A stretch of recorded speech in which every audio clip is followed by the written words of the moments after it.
mon avis, après analyse, je pense que le président Lissouba n'était pas prêt à organiser une élection présidentielle.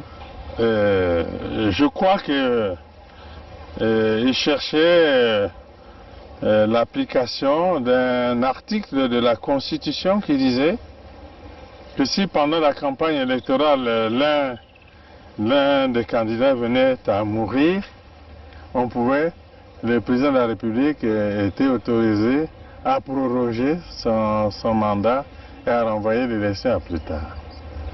Je crois qu'il cherchait, à mon avis, cet incident-là pour que l'élection n'ait pas lieu. Parce que moi, je pense qu'il n'était pas sûr de la gagner. L'objectif, c'était Denis Sassou Nguesso. Neutraliser Denis Sassou Nguesso. Oui, neutraliser Denis Sassou Nguesso pour que l'élection n'ait pas lieu. On ne pouvait pas s'allier avec les Souba pour que nos amis de Luanda se croisent les bras. Donc nous avons obtenu un appui matériel de Luanda qui nous a permis d'aller vers la fin de la guerre. Mais je dois dire que cet appui, nous l'avons obtenu début octobre 1997, mais la guerre avait commencé le 5 juin 1997. Et les armes venaient d'où alors? Comment elles étaient acheminées? Ah, ça, comment? Il y a les airs, il y a les mers, il y a les routes. Pour partir de Luanda au Congo, je crois qu'on n'a pas besoin d'un miracle, non?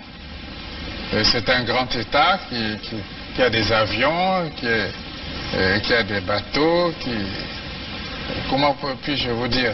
Par quel chemin seraient passées ces armes pour arriver? Mais ils sont arrivés. Donc nous avons obtenu un appui matériel de Luanda qui nous a permis d'aller vers la fin de la guerre. Et les armes venaient d'où alors? Comment elles étaient acheminées? Ah, ça, comment? Il y a les airs, il y a les mers, il y a les routes. Pour partir de Luanda au Congo, je crois qu'on n'a pas besoin d'un miracle, non? C'est un grand État qui a des avions, qui a des bateaux, comment puis-je vous dire? Par quel chemin seraient passées ces armes pour arriver? Mais ils sont arrivés. Donc nous avons obtenu un appui matériel de Luanda qui nous a permis d'aller vers la fin de la guerre. Et les armes venaient d'où alors? Comment elles étaient acheminées? Ah, ça, comment? Il y a les airs, il y a les mers, il y a les routes. Pour partir de Luanda au Congo, je crois qu'on n'a pas besoin d'un miracle, non? C'est un grand État qui a des avions, qui a des bateaux, comment puis-je vous dire? Par quel chemin seraient passées ces armes pour arriver? Mais ils sont arrivés.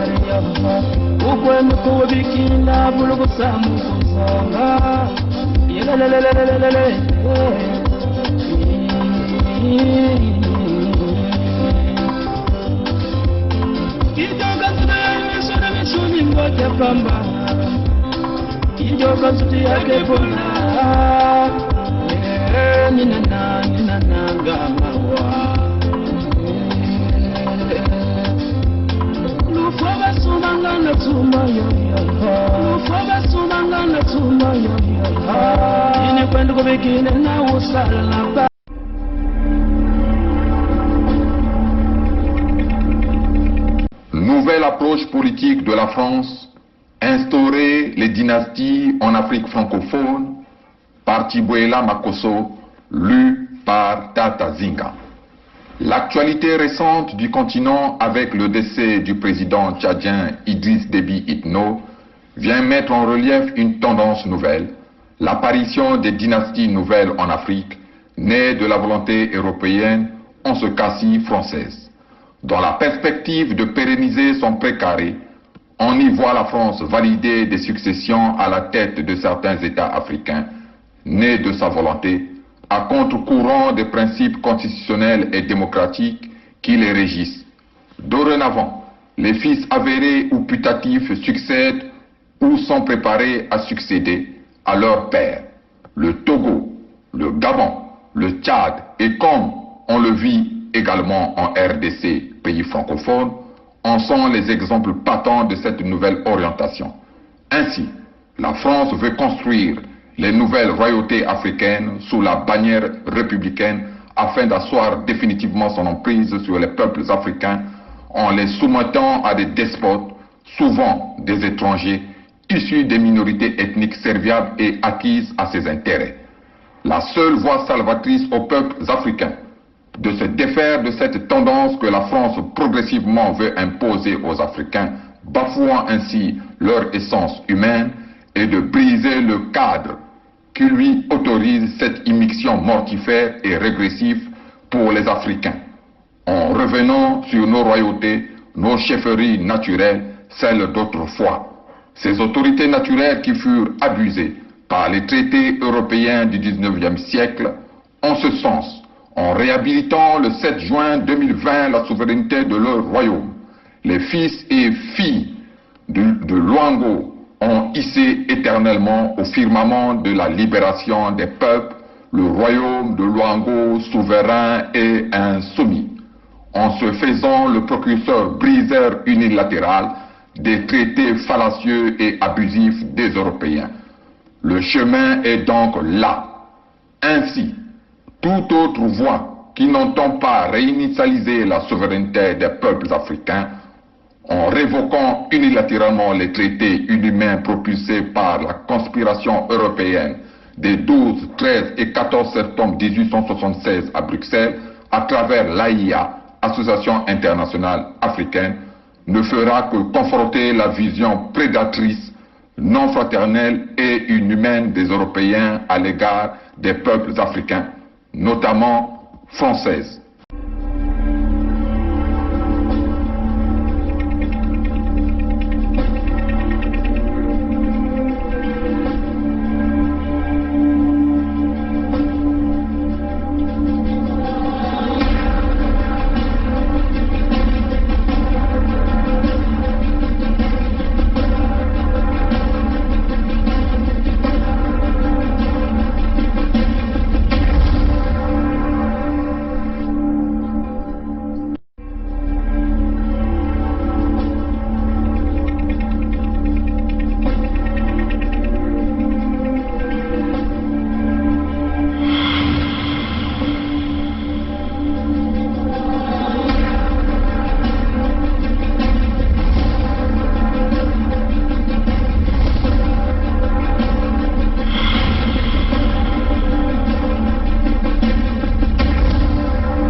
Bon voilà, je vais commencer donc ce petit pourparler avec un petit café, avec notre tasse USK. Comme vous voyez, c'est USK. Les 5 en haut, c'est, bon, certainement vous allez le voir un peu en sens inversé. Les 5 signifient les 5 régions, donc le Poul, la Bonza, la Lukumu, le Niari et le Kwilu. Et USK, c'est l'unité Sud-Congo en français, ou encore vous pouvez l'appeler carrément en anglais United SAFT Congo. United SAFT Congo. Voilà, comme un pays, the United States of America, hein, mais ici nous avons the United SAFT Congo. Voilà. Bon, là encore vous aviez cette représentation de notre drapeau, ce que nous appelons notre symbole de la résistance. La nouvelle forme de résistance, nous avons pensé qu'il était important de sortir les symboles de la résistance, parce que chaque résistance exige des symboles. Et des symboles, vous le savez, ça représente, on peut le dire, le totem, ça représente l'énergie, ça représente la force. Vous ne pouvez jamais mener une résistance sans pourtant avoir les symboles. Voilà pourquoi nous avons déchiré, brûlé ce fameux drapeau du sang que nous appelons le drapeau de l'entité Congo avec C, que d'ailleurs même eux-mêmes, les Moshi et leur parti n'utilisent jamais ce drapeau. Vous voyez, partout où ils passent, ils ont toujours leur drapeau rouge du PCT, et c'est leur, entre guillemets, ce qu'ils ont l'habitude d'appeler des cérémonies officielles qu'ils essaient d'introduire ce fameux drapeau vert, jaune, rouge. Et ce drapeau vert, jaune, rouge, c'est le drapeau de la colonisation. Bon, nous avons compris que nombreux de nos jeunes, même de nos papas, nous ont appelés, ils étaient fâchés. Pourquoi vous avez déchiré ce drapeau? Pourquoi vous avez brûlé ce drapeau vert, jaune, rouge? Personne parmi nos grands-parents ne connaissent même l'origine de ce drapeau. C'est le drapeau de la colonisation, c'est le symbole de la colonisation. Vous voyez, tous les États francophones ont quasiment les mêmes types, mêmes formes de drapeaux. Que signifient trois couleurs, vert, jaune, rouge? Totalement impossible de pouvoir les expliquer. On ne peut pas mener cette résistance au sud Congo par rapport à notre souffrance dont les Français nous ont imposé par le biais des Moshi avec ce drapeau. Et puis, vous le comprenez avec nous, qu'il s'agit de nos papas, de nos aînés, que ce drapeau est maillé du sang. Vous avez même vu que le symbole était très fort quand les jeunes du Sud ont porté l'un de leurs dans ce drapeau, quand il avait été tué lors du référendum des Moshi avec les Français en 2015. Oui, chers amis. Donc, il était nécessaire pour nous de mettre, déjà du point de vue symbolique, en posant cet acte fort, qui est de retirer le drapeau vert, jaune, rouge des Moshi, donc le drapeau vert, jaune, rouge de la France-Afrique, de la colonisation, du maître qui est le locataire du palais de l'Élysée, et dont le mercenaire est Sassou.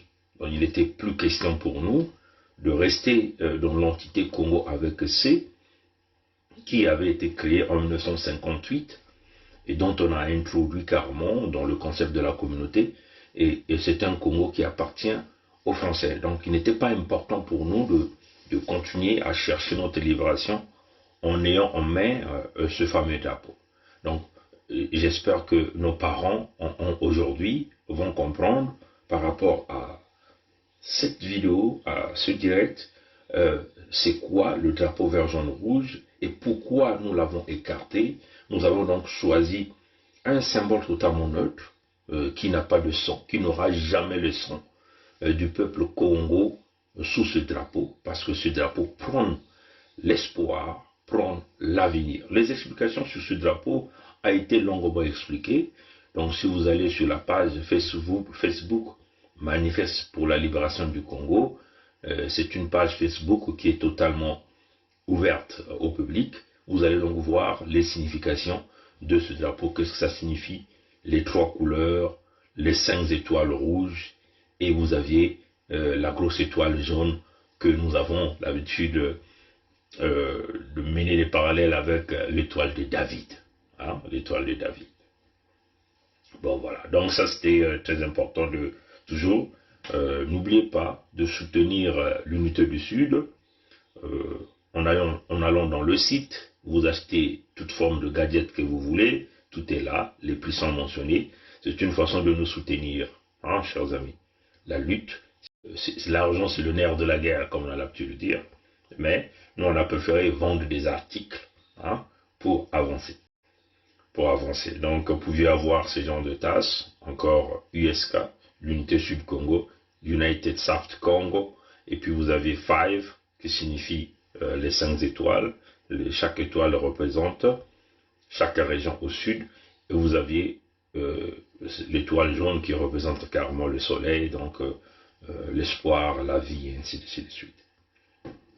Bon, nous allons interpeller, certainement faire savoir à tous les peuples des pays francophones, hein, surtout dans l'Afrique francophone.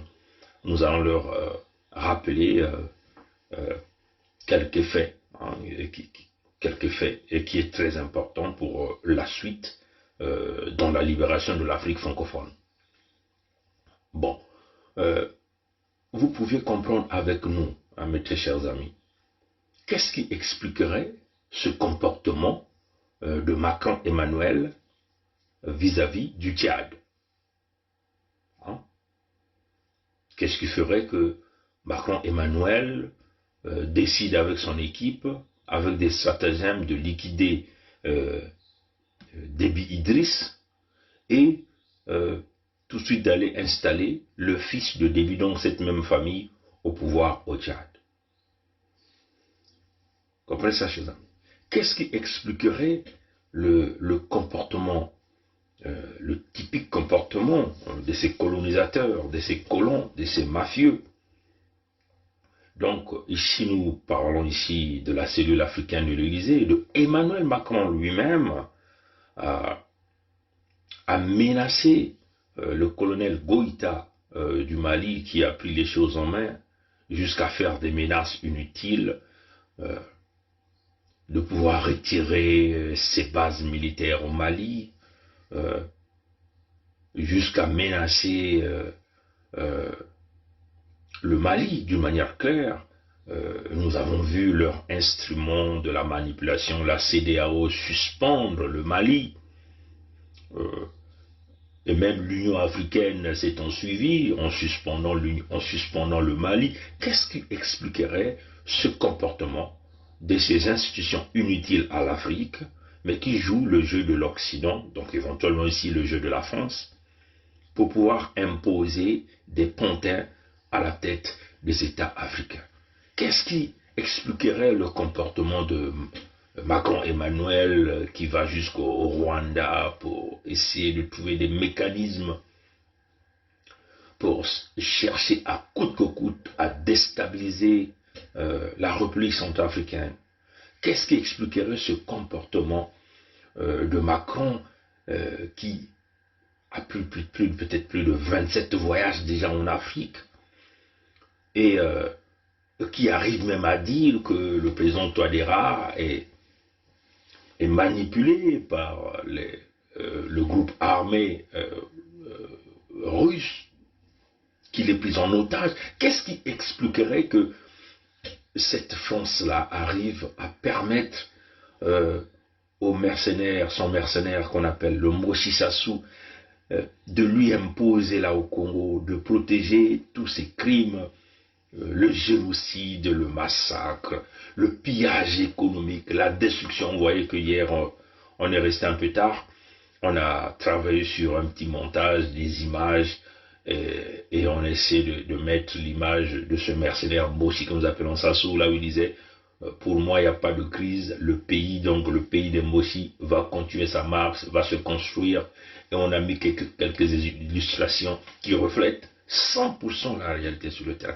Qu'est-ce qui ferait que cette France-là protège cet individu, protège tous les crimes, mais le tout est parti sur les accords ancestraux, mes chers amis.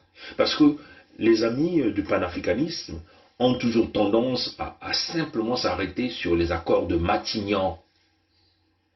Les accords Matignon, ce sont les accords de De Gaulle, de 1958, de 1960, donc les accords qui ont donné donc les indépendances de farce aux pays d'Afrique qui avaient été colonisés par la France. Comprenez ça, chers amis. Et à tout cela, vous allez donc voir éventuellement les 11 traités ou les 11 accords coloniaux qui a été bâti par De Gaulle pour pouvoir piller l'Afrique, maintenir le genou sur le cou de l'Afrique et imposer des pantins à la tête de ces pays, à la tête que nous on n'appelle pas de pays, que nous appelons les entités, parce que ce sont des entités qui appartiennent à la France. Comprenez ça, chers amis. Les panafricanismes ont tendance simplement à s'arrêter à ces accords-là, parce que dans ces accords-là, ces accords de Matignon-là, de 1960, on peut le dire comme ça, il y a éventuellement le franc CFA qui vient avec. Comprenez ça, chers amis. Les panafricanismes, c'est là où les panafricanistes tous se perdent. Voilà pourquoi nous demandons à des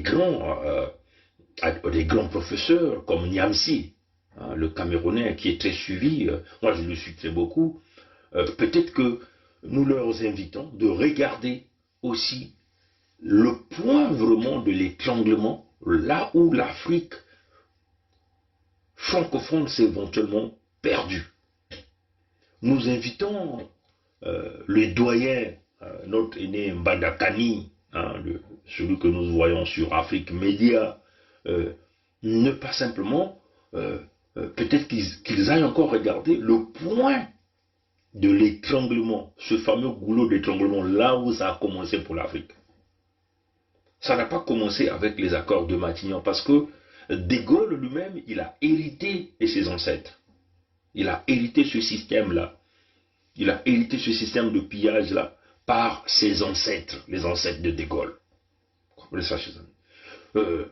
Donc vous pouvez prendre aujourd'hui, après tous les présidents de la Ve République, ils ont tous hérité de leurs ancêtres. Vous comprenez ça, chers amis? Donc si vous pouvez prendre les De Gaulle, Pompidou,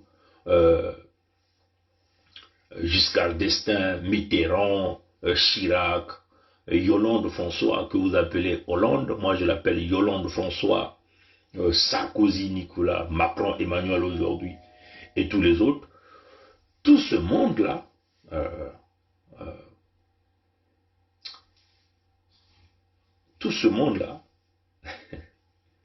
s'il y a quelqu'un qui sonne à la porte, donc je vais être attentif.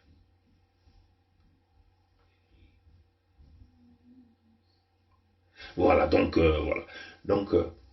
tout ce monde-là ont hérité de leurs ancêtres. Donc, c'est une continuité d'un système.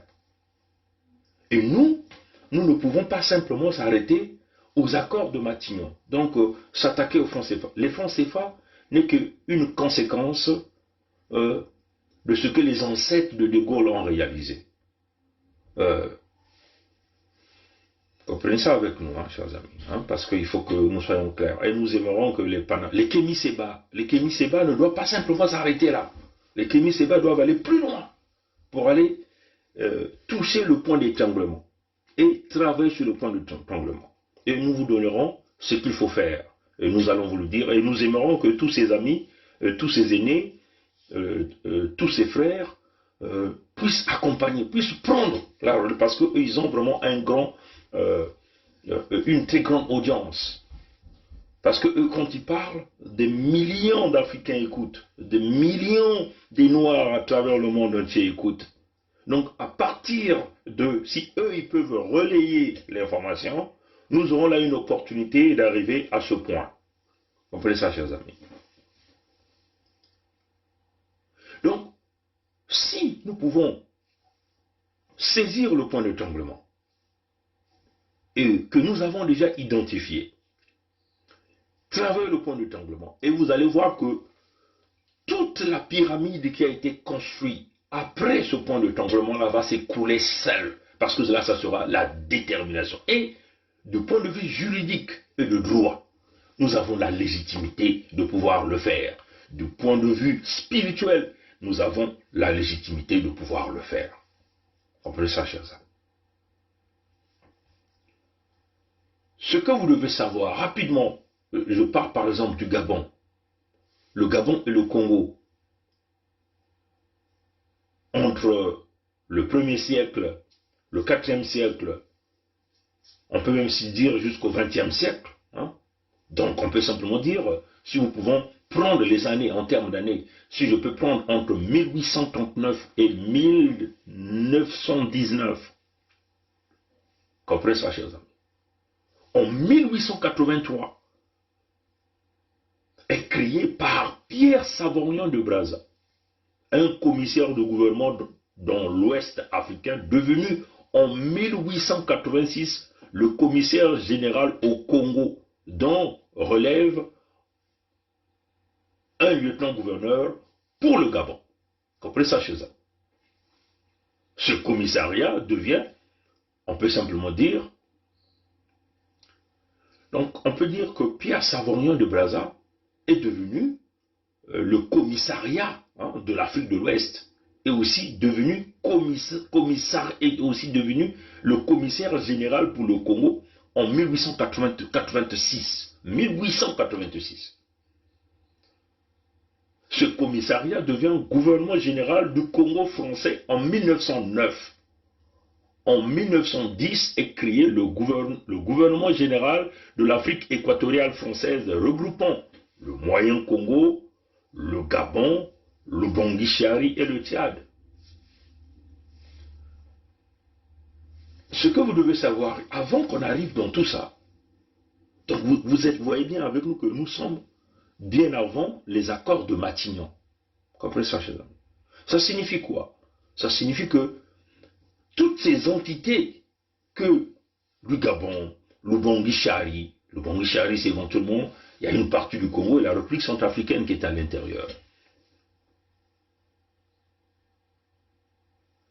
Le Bangui-Chari, si vous prenez le Tchad, le Congo-Brazzaville, vous prenez, même le Cameroun a été annexé après à l'Afrique équatoriale française, comprenez ça? Toutes ces entités-là, à l'initiale, étaient totalement souveraines. Elles vivaient dans la souveraineté totale, bien structurée avec les chefs de tribus, les rois qui pilotaient toutes les opérations, des chefs de territoire, dans le respect de la valeur et de la dignité humaine. Comprenez ça, chers amis?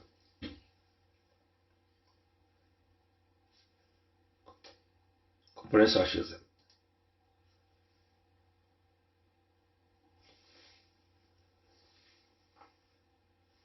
Dans le cas du Gabon, je vous donne un exemple rapide pour que ça vous rappelle un peu les ménages. Dans le cas du Gabon, nous savons déjà que les côtes du Gabon avaient été exploitées vers la fin du XVe siècle par les Portugais.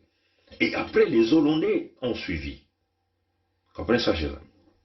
Donc, ça sont des Occidentaux qui sont arrivés pour exploiter les États ou les entités en Afrique, les territoires totalement souverains à cette époque. Les Français sont arrivés sur les côtes gabonaises, je peux le dire, vers 1839 et 1841. Et il y a eu une succession de signatures des traités avec le roi Denis, qui gérait donc la rive gauche du Gabon. Il y a eu succession des signatures des traités avec le roi Denis du Gabon. Comprenez ça, chers amis? Et ce roi-là gérait la rive gauche du Gabon. Et puis, un autre traité a été signé avec le roi, lui, du Gabon, qui gérait la rive droite du Gabon. Donc, comprenez ça? Il y a eu donc signature des traités. Vous comprenez ça, chers amis? Et la brillante idée qu'avait eue, on peut simplement dire la brillante idée maléfique et diabolique de Léopold II, le roi belge, qui avait mis en place l'Association internationale africaine, c'était éventuellement d'envoyer des explorateurs en Afrique pour aller conquérir les terres par gré ou par force, obtenir les signatures des traités. des traités qui voulaient simplement, qui disaient simplement que à partir de la signature de ces traités, ces territoires-là revenaient à ces blancs-là. Hein? Donc, dans cette mission, éventuellement, il y avait les Belges, les Français. Hein? Bon, il y a aussi du côté des Anglais là-bas aussi. Hein? Là, nous, on ne rentre pas dans le Commonwealth. On est là dans le contexte de l'Afrique francophone. Vous comprenez ça? Parce que ces gens-là avaient un grand projet de pouvoir se partager l'Afrique. Et c'est cette conférence de Berlin. On voyait que nous étions là avant la conférence de Berlin de 1884-1885. 1884-1885. Donc il fallait envoyer ces missions-là en Afrique. Parce que pour eux, c'était... Ils avaient déjà programmé leur conférence de Berlin. Ils devaient donc se rendre là-bas, présenter les signatures pour dire, vous voyez que là, nous avons déjà des signatures. Donc ça, ce territoire-là nous appartient. Parce que les vieux là, les noirs là, les nègres là, nous ont déjà accepté. Leur signature est là. Mais nous savons dans quel contexte ils ont obtenu ces signatures. Comprenez ça, chers amis. Et là, nous étions dans les années 1883. 1883. Comprenez ça, chers amis. 1883. Comprenez ça, chers amis.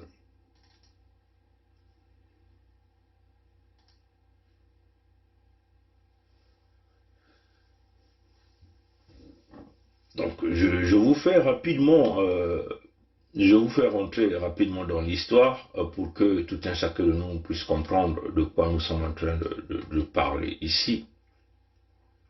Et ça nous permettrait éventuellement de aider nos amis, qu'il s'agit les panafricanistes, hein, vraiment de prendre cette affaire-là en jeu, parce que si les panafricanistes peuvent rapidement prendre cette affaire-là entre leurs mains, je vous dis que ça va rapidement augmenter la visibilité de notre lutte. Hein.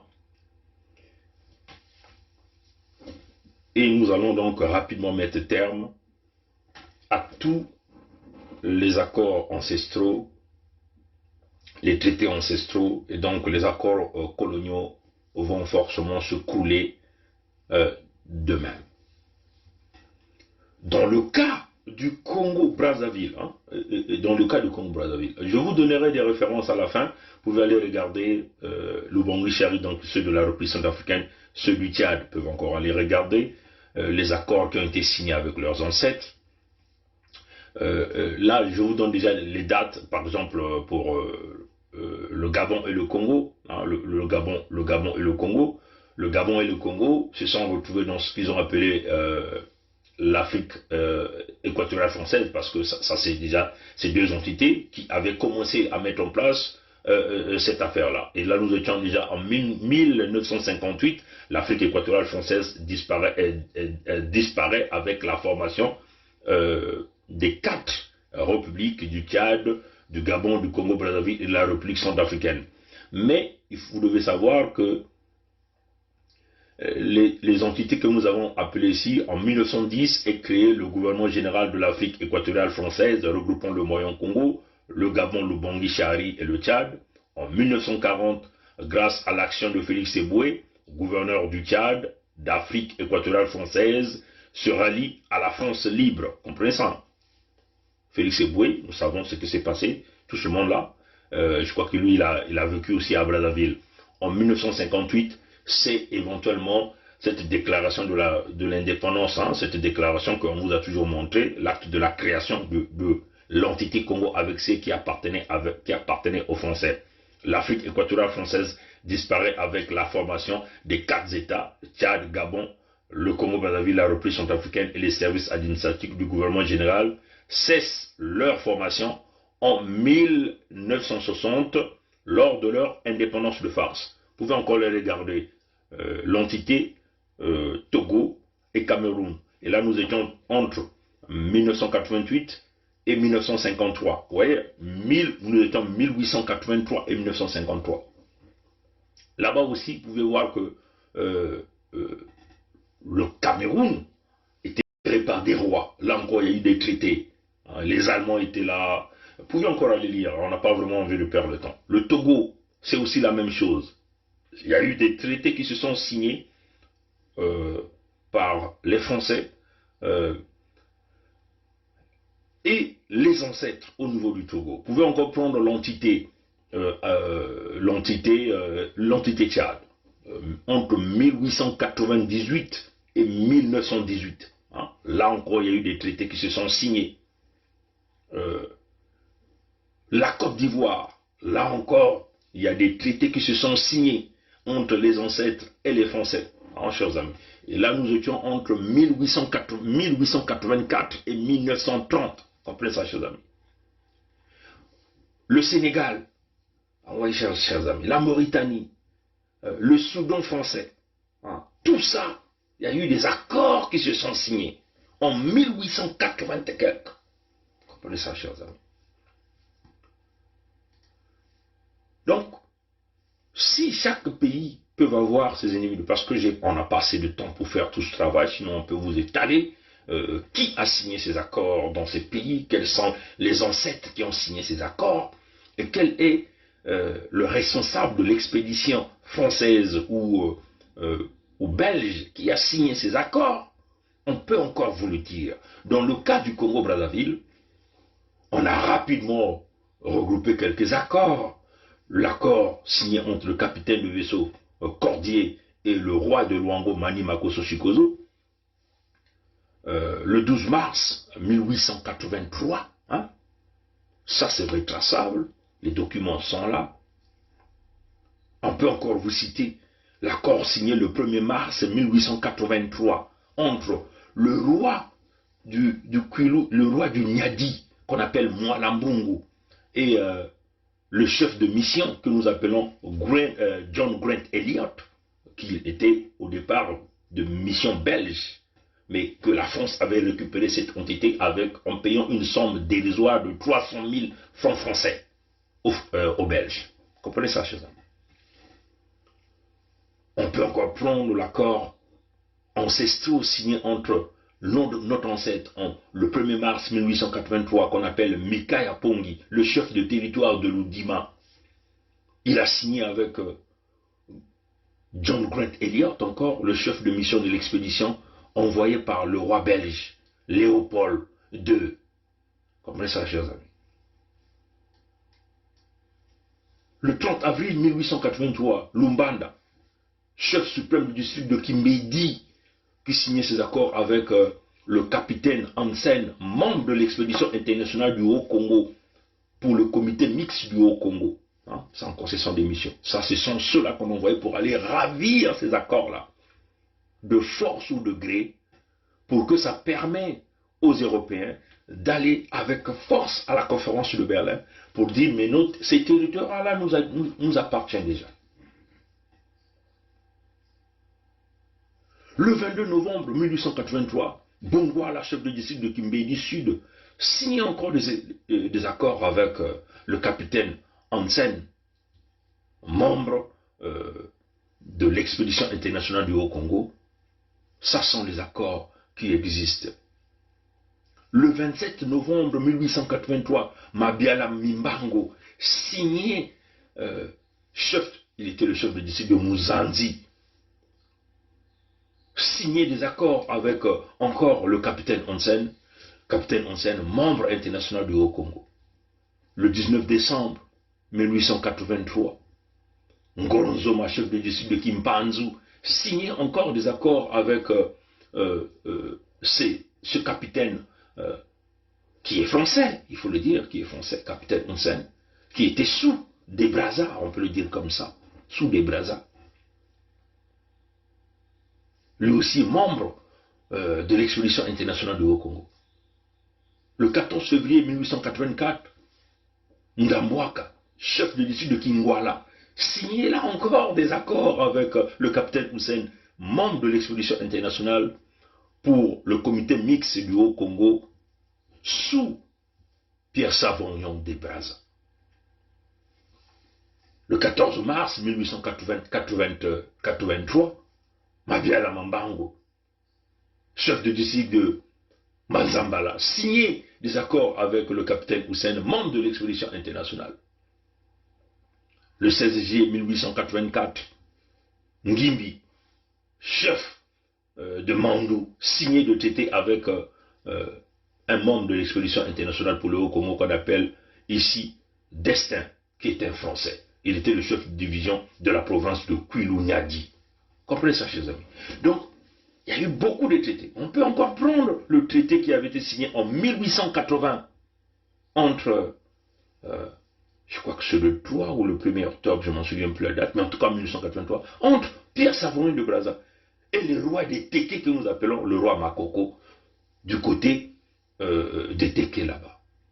Et il n'y a jamais eu des accords avec les Moshi. Les Moshi n'ont jamais existé, mes très chers amis. Les Moshi ont été des gens qui ont importé d'ailleurs, qui sont venus là, au Congo-Brazzaville, qu'on a mis dans la partie nord. Vous comprenez qu'on ne pouvait pas les mettre là où régnaient déjà les grands maîtres des territoires.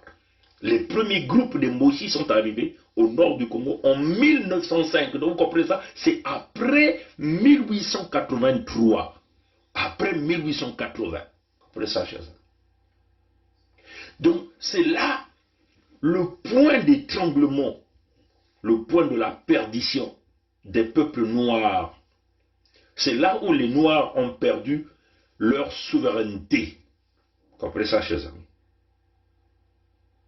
C'est là où tout est parti de là. Donc, puisque nous savons qu'il s'agit des ancêtres au Gabon, dans le Bon-Richari, donc la République centrafricaine, au Tchad, la Mauritanie, au Sénégal, dans le Dahomey, hein, au Soudan, partout ailleurs, tous ces ancêtres-là, au Cameroun, ne parlaient pas le français quand ces gens-là sont arrivés sur leur territoire. C'était des groupes, des cultures fortes, des gens dignes, souverains, libres dans leur expression, dans leur travail. Des gens travaillaient dur pour apporter de la nourriture à leurs parents, travaillaient dur pour leur village, pour leur territoire, respectaient leur roi dans la dignité totale. Il n'y avait pas de guerre entre les territoires. Il y avait une entente, par exemple, dans le cas du roi de Luango que nous appelons Mani Makoso Shikozo, une bonne collaboration avec les Mwalambungu, roi du Nyadi, Mikaya Pungi, grand chef territoire du territoire de l'Odima, et ainsi de suite. Donc moi, je suis le descendant que moi je m'appelle aujourd'hui Mikaya Pungi 7. L'Odima, ne confondez pas l'Odima que vous voyez aujourd'hui. Essayez de regarder la route des caravanes, regardez tout ce qui se passait dans les autres pays, qu'il s'agit du côté de l'Ubangi Chargé.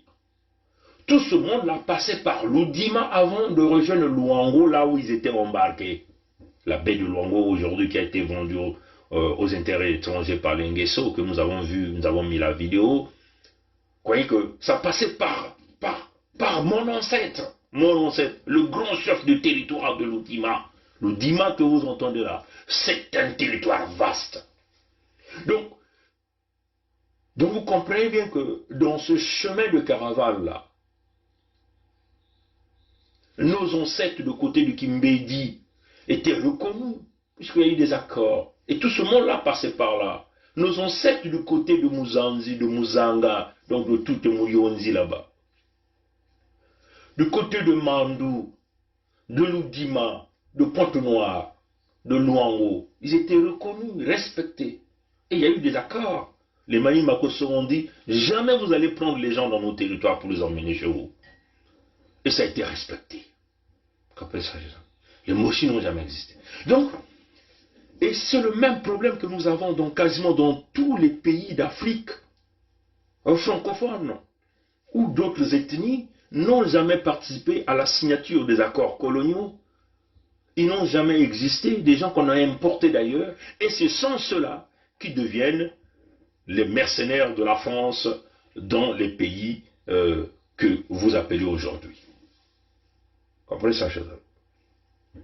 Donc, si tout un chacun de nous peut réinitialiser l'horloge de temps Et c'est ce que là, nous voulons que les panafricanistes puissent prendre la relève. Parce que eux, ils ont une très grande audience. Ils ont peut-être l'auditoire. C'est des spécialistes dans la communication. Ils ont assez de moyens. Nous leur demandons de récupérer cette affaire à partir de là. Pour que chaque pays francophone puisse réinitialiser l'horloge le temps. Que nous ne voyons pas notre horloge à partir des accords de Matignon. Parce que les accords de Matignon n'est que conséquence de ce que nos ancêtres ont subi, des ancêtres de ceux qui sont les locataires du palais de l'Élysée. Donc ce qu'il faut faire, il faut casser ce que nos ancêtres ont fait.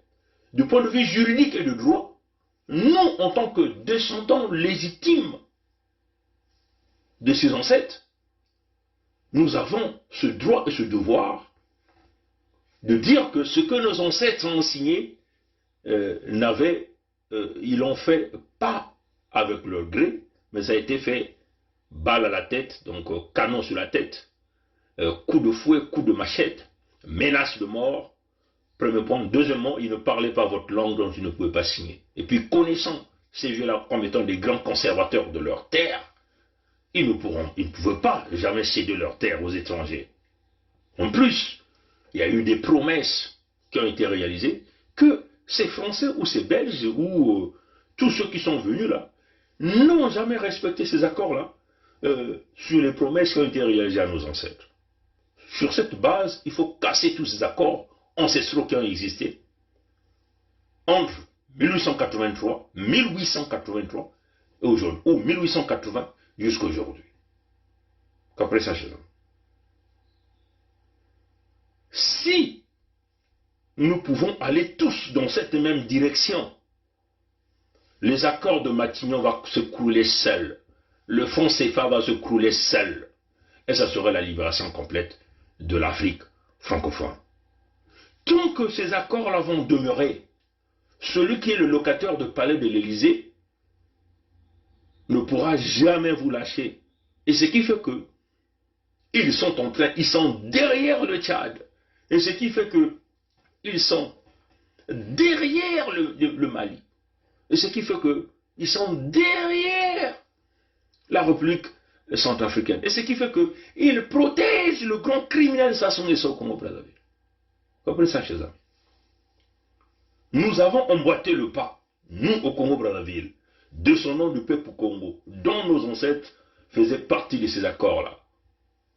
Le 7 juin 2020, Luango a aboli ces accords-là, ces accords signés par Mani Makosso Chikozo, le roi de Luango, et le capitaine de vaisseau Pierre Cordier. Le 7 juin 2020. Le 21 mars 2021, nous, descendants Congo, habitons les régions du Sud Congo, éventuellement le Poul, la Bouenza, la Lukumu, le Niari, nous avons donc suivi le pas de Luango en abolissant ces accords. La liberté, elle s'arrache. Les correspondances ont été envoyées au palais de l'Élysée. Ils ont bien reçu les correspondances parce que nous avons retracé les correspondances en leur disant ces accords sont caducs. La souveraineté de nos terres, nous l'avons récupérée.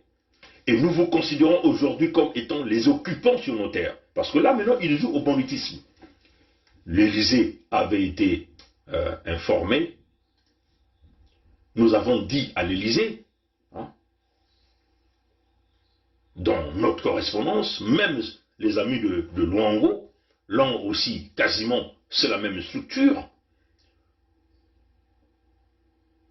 Nous avons demandé à Macron Emmanuel, qui est le locataire du palais de l'Élysée, donc au propriétaire de l'entité Congo avec C, dont nous ne faisons plus partie, parce que du moment où nous abrogeons, nous ne sommes plus partie de la communauté. Comprenez ça, chez ça. Nous avons demandé à Emmanuel Macron de faire cesser l'exercice du pouvoir de Brazzaville sur la vallée du Niari, c'est-à-dire que la Bouenza, la Lukumu, le Niari, et sur le Poul, lequel pouvoir n'est plus reconnu depuis le 21 mars 2021. Macron est informé. Sassou aussi est bien informé, parce que lui, c'est leur mercenaire au Congo. Les amis de Luongo avaient aussi demandé à Macron la même chose le 7 juin 2020. Comprenez ça, cher ami? Nous avons demandé à Macron de prévenir toute exaction, représailles, intimidation ou toute violence sur les autorités de la vallée du Niari et du Poul et même du Kwilu. De protéger même les étrangers qui vivaient sur nos territoires, de protéger nos infrastructures, nos routes. Là encore, ils ont échoué. Pourquoi? Parce que là, ils jouent maintenant aux mercenaires. Parce que nous sommes les propriétaires des terres, on leur dit, sortez dans nos terres, nous ne sommes plus chez vous, et ils maintiennent. Ils jouent à quoi? Au mercenariat. Parce que quand vous dites quelque chose, quand vous parlez de quelque chose, les gens ont reçu la correspondance, ils se sont tus, ça signifie quoi? Ils ont accepté. Comprenez ça, chers amis? Et c'est sur cette démarche que nous sommes. Donc nous au Sud Congo, nous avons initialisé le temps. On a coupé ces accords-là. Ces accords-là signifient que nous ne sommes plus partie de la communauté. Tant que la République centrafricaine fait partie de la communauté, tant que le Tchad fait partie de la communauté, tant que le Mali fait partie de la communauté, le Sénégal, le Bénin, le Togo, le Gabon, faisant partie de la communauté, signifie que les accords ancestraux demeurent. Parce que les accords coloniaux ne sont que les conséquences ou les accords de Matignon de 1958 ou de 1960 ne sont que les conséquences des accords ancestraux que les ancêtres des locataires de palais de l'Élysée ont eu avec nos grands-parents en Afrique. Et ça c'est notre point de perdition. Et c'est là où les panafricanistes doivent appuyer, encourager les sociétés civiles à mener la pression, rédiger les lettres, couper ces accords coloniaux, et vous allez voir que la pyramide va s'écrouler seule. Et en ce moment-là, nous ne verrons plus l'attitude d'arrogance de Paris, du palais de l'Élysée, envers nos terres ancestraux. Le locataire de palais de l'Élysée, Matignon, tout ce monde, ou le Glion, le monde des affaires, ne compte que sur les richesses de nos terres. Macron passe quasiment tout son temps, ou chaque locataire de palais de l'Élysée passe tout son temps, à l'orner qu'à l'Afrique. Matin, midi, soir, 1000 coups de fil en Afrique. La France, les citoyens français ne sont même plus gouvernés. Les citoyens français sont abandonnés. Leur affaire, on s'en fout parce que c'est déjà un monde conquis. Parce que les blancs, sont des bénis, oui. On les a mis des lois et voilà. On les pousse. On les fait chier. On les pille, on les escroque, on leur a mis des lois. Il n'y a pas de révolte, c'est la soumission totale. Donc, leurs dirigeants passent tout leur temps qu'en Afrique. Les problèmes de l'Afrique, c'est comme si l'Afrique, vous voyez, le comportement de Macron vous l'explique carrément. L'Afrique, c'est comme si c'est son bébé à lui. Ils sont toujours là. Ils envoient leurs gars venir nous tuer, nous massacrer, nous piller. Ça, c'est leur travail. Comprenez ça? Et c'est là où les panafricanistes doivent saisir. Nous demandons aux doyens Mbadakani d'Afrique Média, saisissez ceux qui connaissent, coupez les sessions de vidéos là. Envoyez ça à ces panafricanistes. Envoyez ça à Kémy Séba. Parce qu'on ne peut pas faire semblant. On ne peut pas simplement s'arrêter aux accords de Matignon. Non, c'est impossible. Les accords du franc CFA. Non, c'est impossible. Le franc CFA n'est qu'une conséquence. Il faut mettre terme aux accords ancestraux. Il faut que nos territoires puissent regagner la souveraineté totale. C'est là que vous allez voir cette France-là couler. Mais nous, au Sud Congo, nous sommes dans cette démarche-là. Nous avons mis la pétition. La pétition, en réalité, la pétition ne traîne pas. Parce que d'après ce que hier j'étais en communication avec l'équipe qui gère la pétition, c'est que quand vous signez la pétition sur le même appareil, ça n'enregistre pas la deuxième personne, la deuxième signature. Parce que, d'après eux, hein, le système a été programmé de telle sorte que une signature par adresse IP. Comprenez ça, chers amis? C'est là la difficulté en réalité. Une signature par adresse IP. Donc, si vous êtes une famille nombreuse, vous voulez signer la pétition avec le même ordinateur, ça va enregistrer qu'une seule signature. C'est là le problème. Comprenez ça, chers amis? Donc, selon eux, le système est conçu de telle sorte que une signature, une adresse IP, donc un appareil que tu utilises pour signer la pétition. Voilà pourquoi vous voyez ce nombre-là. Hein, ce nombre-là, vous voyez, ça lambine. Mais c'est comme on l'avait dit, nous sommes convaincus que nous étions déjà à plus de 100 000 signatures. Et ça a été bizarre parce que quand j'ai appris, il me dit, bon, maintenant pour y remédier, c'est quand on nous dit, pour y remédier, ces individus-là doivent écrire personnellement à l'administrateur du système de l'entreprise qui gère les pétitions. Donc nous donnerons l'adresse email, nous demandons, nous encourageons à chaque fils du Sud ou à tout individu, ou si vous étiez une famille nombreuse, vous avez utilisé un même appareil pour pouvoir signer la pétition, nous vous encourageons d'écrire personnellement, nous allons donner l'email adresse, de leur écrire, de leur demander de comptabiliser votre signature parce que vous avez utilisé, vous êtes une famille nombreuse et vous avez utilisé le même appareil. Ça, c'est très important. Hein, c'est ce qu'on m'a dit. Voilà pourquoi on dit, mais attends, cette pétition a déjà touché plus de 100, quasiment près de 200 000 et nous traînons encore. C'est parce que nous avons signé avec la même adresse IP. C'est ça la raison. Comprenez ça, chers amis. Donc, voilà là où nous devons aller. Nous devons, quand on dit l'Afrique doit parler d'une seule voix, c'est là où nous devons parler d'une seule voix. Mettre terme à tous les accords ancestraux, mettre terme à tous les accords coloniaux. Une fois que nous allons mettre terme aux accords ancestraux, les accords coloniaux vont s'écrouler seuls. Et c'est là où la souveraineté totale reviendra aux peuples africains. Et à cela vient la gestion des ressources naturelles. Et donc à cela vient le libre choix de choisir les partenaires que vous voulez travailler d'une manière gagnante-gagnante. Comprenez ça, chers amis? Et c'est là que nous demandons au panafricanisme, au professeur Nyamsi, d'Omboite-le-Pas, de faire des recherches. Nous allons mettre les liens qui vous permettront d'aller lire ces accords, de comprendre les contenus, de voir ce qui s'est passé. Comprenez ça? Et nous demandons aux gens comme les Kémy Séba d'emboîter le pas, à tous les panafricanistes d'emboîter le pas. Nous ne pouvons simplement s'arrêter aux accords de Matignon, parce que les accords de Matignon n'est que la conséquence des signatures des accords ancestraux. Comprenez ça? Et nous insistons là-dessus.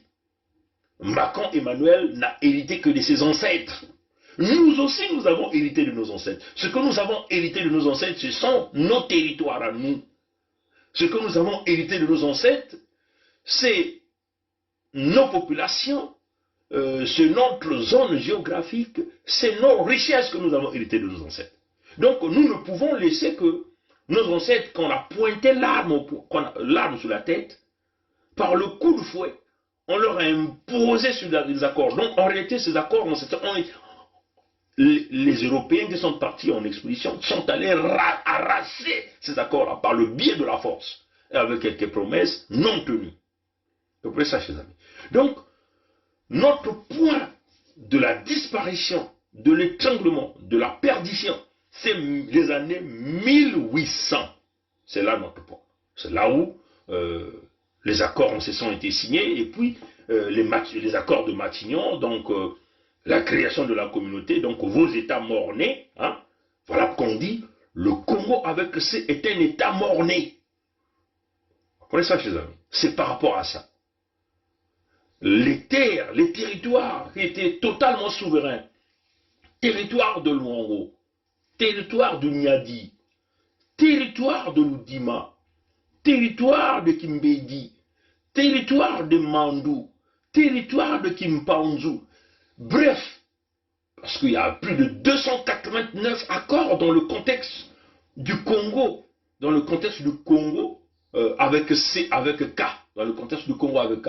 Plus de 280 et quelques accords. Vous comprenez ça, chers amis? Donc, ces signatures-là ont fait que on a arraché les territoires qui étaient totalement souverains.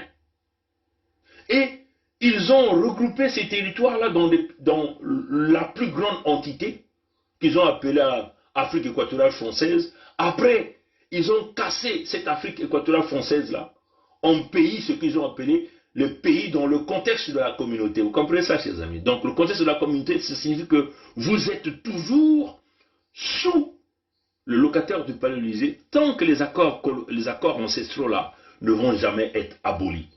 Donc, nous l'avons fait de Luango, nous l'avons fait pour les pays du Niari, c'est-à-dire que la Bouenza, le Niari et la Lukumu, et nous l'avons fait dans le contexte de Pôle, donc tout le sud du Congo. Et aujourd'hui, tous les territoires du sud sont devenus des territoires totalement souverains. Et là, comme nous avons alerté Macron de sortir ces mercenaires, Macron refuse. En réalité, et là, il joue à la rébellion, il joue aux rebelles. Donc il faut chercher des voies et moyens pour chasser les occupants, les rebelles, qui sont aujourd'hui implantés sur des terres totalement, qui sont devenus totalement souverains. Voilà la démarche. Et cette démarche, nous encourageons tous les autres pays. La République centrafricaine, ce n'est pas pour rien. Emmanuel Macron vous colle la peau. Parce que vos ancêtres, vous êtes encore liés par ces accords ancestraux-là qui existent. Au Tchad, ce n'est pas pour rien Macron vous colle, parce que vous êtes encore liés par ces accords ancestraux. Au Mali, ce n'est pas pour rien Macron vous colle avec l'Union africaine des farces, des médiocres, des béni-oui-oui. C'est parce que vous êtes encore liés par ces accords-là. Le Sénégal, c'est la même chose. La Côte d'Ivoire, c'est la même chose. Abolissant ces accords ancestraux, les accords de Matignon vont s'écrouler seuls. Parce que vos terres vont revenir à vous, la souveraineté totale des terres, la souveraineté totale des richesses de votre pays. Et vous serez donc capable de pouvoir s'asseoir, et peut-être dans un contexte de fédéralisme, avancer ensemble. Les territoires vont gérer les ressources et ne jamais laisser les autres affamés. Parce que si vous laissez les autres affamés, c'est là où vient la jalousie, c'est là où viennent les conflits, c'est là où vient la haine, c'est là où vient la séparation. Nous, dans le contexte du Sud-Congo, nous sommes dans une démarche de mettre en place la Fédération Sud-Congo où la force économique va être gérée par les régions et nous verrons dans le contexte du fédéralisme comment nous allons y structurer de telle sorte que si une région manque de quelque chose, les autres 4 régions viendront pour pouvoir aider. Comme ça, nous allons prévenir le conflit, nous allons prévenir la jalousie et dans le contexte du fédéralisme, nous mettons les critères pour avancer. Vous voyez, hein, l'Ontario, le Canada, c'est le fédéralisme. Il y a beaucoup de provinces ici et territoires. Mais le fédéral a mis quelques lois, quelques règles pour faire avancer les autres au même point. C'est comme ça la vision, chers amis. Pour qu'il n'y ait pas de conflits. Vous comprenez ça? La Suisse, c'est aussi une fédération, chers amis. Même les Européens se sont réunis autour de leur Union européenne. Mais l'Afrique est pilotée par l'Union européenne des Blancs. Que le message qui va suivre résonne au-delà du Luango souverain et insoumis et au-delà de la grande vallée du Niari et du Pôle souverain et insoumis. Car la Fédération du Sud-Congo, une fois mise sur pied, ne doit pas être un îlot d'abondance et de bonheur dans un océan de misère et de malheur en Afrique. Chers peuples africains, chers démocrates du monde entier, je vous salue. Sa Majesté Tikaya Zinga Ier, à la tête du Collège royal du Royaume de Luango, avec Sa Majesté Makosso V, reprend la parole aujourd'hui, 1er juin 2021, pour vous transmettre un bref message portant sur la principale, je ne dirais pas l'unique voie qui peut permettre à l'Afrique de sortir définitivement des griffes de l'Occident en général et des griffes de la créboie de la France en particulier sur l'Afrique dite francophone. Cette voie, c'est l'annulation par tous les royaumes, toutes les chefferies, toutes les ethnies, toutes les tribus, tous les regroupements de personnes issues directement de l'Afrique, des traités imposés avec une force subtile à nos ancêtres par des aventuriers européens agissant au nom et pour le compte des États qui les avaient mandatés. Je citerai ici, pour l'exemple, le traité actuellement encore en vigueur, passé entre l'un des plus grands coupeurs de tête de l'histoire de l'humanité, appelé Savorgnan de Brazza, agissant par procuration donnée par la France, et le roi Makoko, souverain du royaume Téké. Vous pourrez retrouver l'ensemble de ces traités, signés entre l'Afrique et l'Occident, dans un recueil disponible facilement et directement sur Internet par simple clic, recueil intitulé Ministère des colonies, traité, 1687 à 1911, Archives nationales d'outre-mer. En bref, si René Dumont en 1962 a écrit et nous a donné à lire un livre qui reste d'actualité, intitulé L'Afrique noire est mal partie, c'est tout simplement parce que l'Afrique était mal partie. Voilà pourquoi, en 2021, elle est mal arrivée et nous avons toujours à la tête des États morts-nés, à la tête des sous-préfectures françaises africaines, appelées par extrapolation États, des sous-préfets, voleurs, criminels et sanguinaires, appelés présidents pour masquer leur statut réel de boy et de serviteurs du palais de l'Élysée, Élysée qualifié d'ailleurs dans la mythologie grecque d'une partie VIP de l'enfer. Chers peuples africains, chers démocrates du monde entier, l'Afrique ne s'en sortira jamais si elle n'annule pas ce que la France, l'Europe, voire même l'ONU considèrent comme des titres de propriété de Paris sur le continent noir berceau de l'humanité.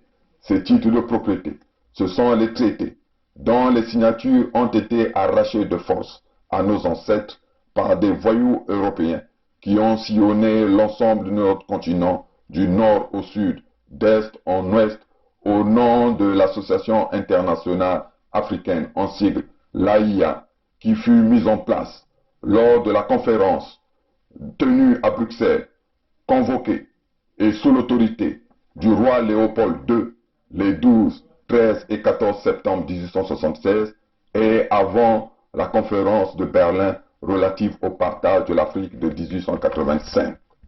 Il sied ici de rappeler à celles et ceux qui le savent déjà et de porter à la connaissance de celles et ceux qui l'ignorent, qui ne sont pas encore informés, que le 7 juin 2020, les filles et les fils du Luango ont annulé le traité inhumain passé le 12 mars 1883 entre le capitaine Cordier et le roi Mani Makosso Chikoso, dont Sa Majesté Makosso V et Sa Majesté Chikaya Zinga Ier sont les dignes successeurs. Annulation suivie par celle portant sur les territoires de la grande vallée du Nyari et du Poul, faite par les filles et les fils de ces terres léguées par nos ancêtres communs Congo le 21 mars 2021. En somme, et il importe que chaque fille et chaque fils d'Afrique le retiennent, il est absolument nécessaire que les royaumes et les chefferies d'Afrique qui composent les États morts-nés appelés Mali, Tchad, Centrafrique, Niger, Cameroun, Gabon, Sénégal, Togo, Côte d'Ivoire et Tessera puissent se mettre sur les pas du Luango redevenu souverain le 7 juin 2020. Sans l'annulation préalable des titres de propriété portant sur les territoires que la France considère comme son précaré africain, même doté de la bombe atomique mise à notre disposition par d'autres puissances nucléaires, l'Afrique restera en guerre et sous-développée. Depuis le 7 juin 2020, l'Afrique qui est de retour est désormais bien partie. Vive le Luango souverain et insoumis, pour que vive la Fédération du Sud-Congo. Vive la grande vallée du Nyari et le Poul souverain et insoumis, pour que vive la Fédération du Sud-Congo. Vive le Luango souverain et insoumis, et vive la grande vallée du Nyari et le Poul souverain et insoumis, pour que vive les royaumes et chefferies unis d'Afrique. Banque le monde, Vandu, Vandu, Vandu, Vandu. Bukulu, Vandu, Vandu, Vandu, Vandu. Sa Majesté Chikaya Zinga Ier, roi du Luango.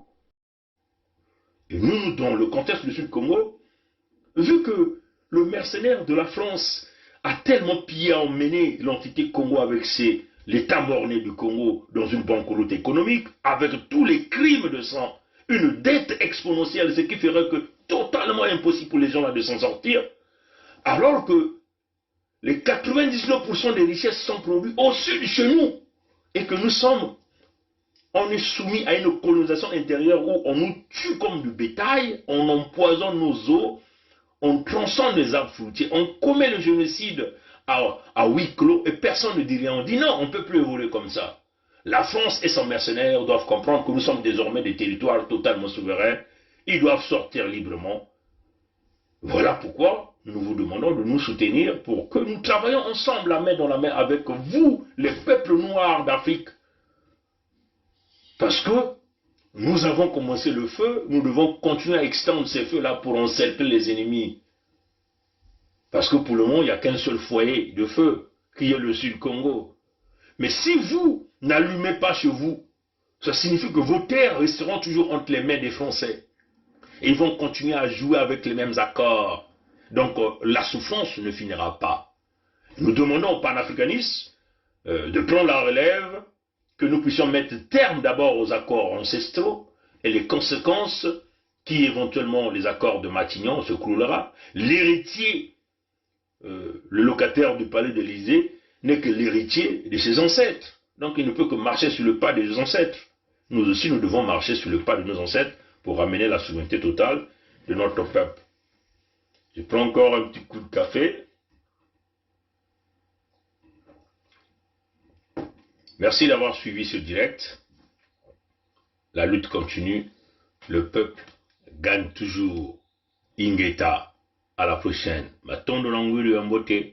Kilungu ya kaka. Mwe usala yao na Kikongo. Samu baya kaka ya Kikongo pekuwa. Bwani suza kusala ya tete na lumputu. Samu timbana na nsatu ya bampangi ya kaka. Wabwala isi ya nzeza kubakula tete. Samba mpe bako kota na diambu ya e. Bilumge kupiza mwe kusala yao na Kikongo. Samu na bantu ya betu kubakula yao mbote mbote. Matondo na ngwili ya mbote. Bika tatanzame kusadisa kubumba. Bika bankoko kubumba. Betu ketatama na kuma. Kokoko kongditadi. Kokoko kongditadi. Kokoko kongditadi. Betu kele. Babilemba nzau. Anzano kubasa betu na isi ya mtoto wa siki. Mpia. Kaka na bilumke kupiza. Abuo. Pia. C'est notre pays à nous tous. On ne peut pas prendre seulement les gens, le même parti et les autres. Mais il y a une chose, que je veux vous parler, une chose. Le Congolais n'a jamais voulu les guerres. Le Congolais lui-même, il ne veut pas la guerre. Ceux qui aiment la guerre, je te dis maintenant, c'est le PCT. Le président avait 2 mandats. Pourquoi lui, il veut prendre 3? Le Congolais n'a jamais voulu les guerres. Le Congolais lui-même, il ne veut pas la guerre. Ceux qui aiment la guerre, je te dis maintenant, c'est le PCT. Le président avait 2 mandats. Pourquoi lui, il veut prendre 3? Peut nous aider. Quand on est engagé, la peur s'estompe. Quand on n'est pas engagé, la peur occupe le lieu qui devait être rempli par l'engagement. Je pense aux sportifs engagés, je pense aux militaires engagés, je pense aux femmes engagées dans leur ménage, engagées dans l'éducation de leurs enfants. Elles n'ont pas peur. Elles n'ont pas peur. Les engagés n'ont pas peur. Et si nous, Église aussi, nous étions engagés, nous n'aurions pas peur. Même sans être Saint Ignace qui désirait le martyre, nous serions audacieux pour dire aux politiciens, même aux politiciens de nos ethnies propres, que ceci n'est pas bon. Quitte à ramasser des gifles, quitte à être persécuté, mais on n'aurait pas peur. Je pense que la peur, c'est l'expression d'un vide, d'un manque d'engagement. Et donc, d'un manque d'amour. Parce que celui qui aime ne peut pas ne pas s'engager. Quand on aime Dieu, on s'engage. Quand on aime la nation, on s'engage. Quand on aime les autres, on s'engage. Quand on n'aime pas, pourquoi s'engager? Et je vous dis, aujourd'hui, je vous le dis, nous avons eu le général Dabira, moi et le colonel Bongo, qui était à la sécurité militaire. Nous avons eu à rendre compte au cours d'une réunion de commandement présidée par le président de la République de ce que des assassinats étaient commis et qu'il fallait prendre les mesures pour faire cesser cet état de choses.